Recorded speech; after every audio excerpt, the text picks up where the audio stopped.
નમસ્તે વિદ્યાર્થી મિત્રો, તમારા સૌનું ફરી એક વખત જીપી ઓફિશિયલ યુટ્યુબ ચેનલ પર હાર્દિક સ્વાગત છે. તો પીએસઆઈ ભરતી જે આવેલી છે એનું કટ ઓફ કેટલા માર્ક્સની નીચે તમારા માર્ક્સ છે તો તમારું સિલેક્શન છે મિત્રો થઈ શકે છે. અને જો હું તમને એની એટલે મિત્રો તમારે કઈ ચિંતા કરવાની જરૂર નથી. તમારો વારો છે 100% ફાઇનલ છે.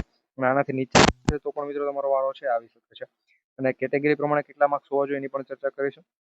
અને મિત્રો તમારે કેટલા માર્ક્સ આવ્યા છે એ ખાસ કરી કોમેન્ટની અંદર છે જણાવી દેજો મિત્રો. તો અમે તમને છે સજેશન કરીશું કે ભાઈ તમારું સિલેક્શન થઈ શકશે કે નહીં. મિત્રો આખો એનાલિસિસ કરેલો મારી પાસે કટ ઓફ છે, પરંતુ સૌથી હાઈએસ્ટ કટ ઓફ કેટલું રહેશે અને કેટલા માર્ક્સની નીચે તમારા માર્ક્સ હોય તો તમારું સિલેક્શન છે થઈ જાય. કારણ કે ઘણા બધા પ્રશ્નોનો મિત્રોનો એ જ પ્રશ્ન હતો કે ભાઈ અમારે 180 માર્ક્સ ટોટલ થાય છે તો અમારું સિલેક્શન હા ભાઈ એનું સિલેક્શન થઈ જ જશે. પછી જનરલની અંદર હોય ને તો પણ એનું સિલેક્શન છે થઈ જાય છે.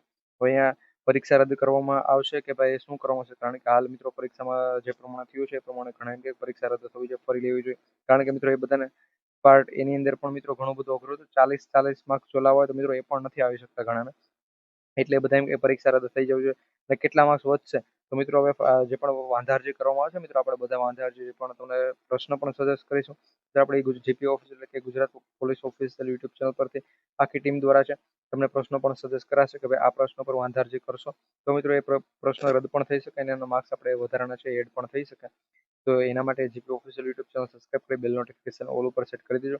તમને કયો પ્રશ્ન એવો લાગે છે કે ભાઈ આ પ્રશ્ન છે એ રદ થવો જોઈએ તો એને પણ કોમેન્ટની અંદર જણાવજો. અને મિત્રો તમારા કેટલા માર્ક્સ છે એ પણ ખાસ કરી કોમેન્ટમાં જણાવી દેજો. આપણે કટ ઓફની વાત તો મિત્રો તમારે જનરલ કેટેગરીમાં જોજો ભાઈ કેટલા માર્ક્સ હોય તો એનું સિલેક્શન છે ઓલમોસ્ટ. તો મિત્રો જો પુરુષ ઉમેદવાર તેને 185 માર્ક્સ થતા 300 માંથી મિત્રો, અને મહિલાઓ તેને 168 માર્ક્સની આજુબાજુ એટલે કે આનાથી ઉપર માર્ક્સ હશે એટલે એનું સિલેક્શન મિત્રો છે. આનાથી નીચે માર્ક્સ હોય તો મિત્રો તમે ખાસ કરી કોમેન્ટમાં જણાવજો ભાઈ તમારે કેટલા માર્ક્સ થાય છે તો અમે તમને જવાબ આપી દઈશું. કોમેન્ટની અંદર બધી કોમેન્ટનો જવાબ છે આપશું. આનાથી નીચે મિત્રો જો તમારે નીચે 10 થી લઈને 15 માર્ક્સ 20 માર્ક્સ સુધી છે નીચે તમે જઈ શકો તો પણ તમારું સિલેક્શન છે મિત્રો થઈ શકે છે. 10 થી 20 માર્ક્સ તમે નીચે આનાથી પણ જઈ શકો. અહીંયા હું તમને જે પણ કેટેગરીનું કટ ઓફ કહીશ એનાથી ઉપર માર્ક્સ તો તમારું સિલેક્શન 100% પાકું. એનાથી મિત્રો વધુ જો માર્ક્સ હોય તો ત્યાં તમને છે એનો જવાબ આપી દઈશું સિલેક્શન થઈ શકશે કે નહીં. બાકી આ જેટલા પણ માર્ક્સ છે આનાથી કટ ઓફ નીચું જ રહેવાનું છે એ વાતનું ધ્યાન રાખજો. ઓબીસી ની અંદર મિત્રો 180 થી લઈ અને 190 માર્ક્સ જેને પણ થતા હોય એને પણ બેનું સિલેક્શન છે પાકું સમજવાનું મિત્રો. તમારો વારો છે 100% આવી જશે.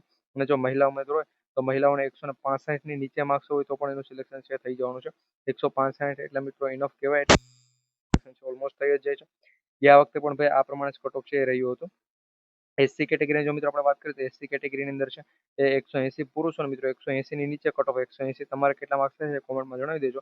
પુરુષોને 180 માર્ક્સ હોવો જોઈએ અને મહિલાઓ છે તો મહિલાઓને 160 અથવા 160 થી નીચે માર્ક્સ હોય તો પણ એનું સિલેક્શન છે થઈ જવાનું છે એસસી કેટેગરી માટે. એના પછી મિત્રો આપણે એસટી કેટેગરીની જો વાત કરીએ તો એસટી કેટેગરી માટે છે એ પુરુષ ઉમેદવાર તો મિત્રો પુરુષોને 170 માર્ક્સથી લઈ અને 175 માર્ક્સ સુધી માર્ક્સ હશે એટલે એનું સિલેક્શન મિત્રો એને ડન ગણવાનું કે 170 175 આનાથી નીચા માર્ક્સ હશે તો પણ મિત્રો એનું સિલેક્શન થઈ શકે છે. તો નીચા માર્ક્સ કોમેન્ટમાં જણાવી દેજો. અને મિત્રો 150 ની નીચે માર્ક્સ હોવો જોઈએ મહિલાઓને એટલે એનું સિલેક્શન છે મિત્રો 150 થી નીચે જો માર્ક્સ થાય તો પણ એનું સિલેક્શન થઈ જશે. 150 ની ઉપર તો એને ભાઈ ફાઇનલ જ ગણો 100% એનું સિલેક્શન છે મિત્રો થઈ શકે. આ પ્રમાણે મિત્રો જનરલ થી લઈને એસટી કેટેગરીનું કટ ઓફ છે.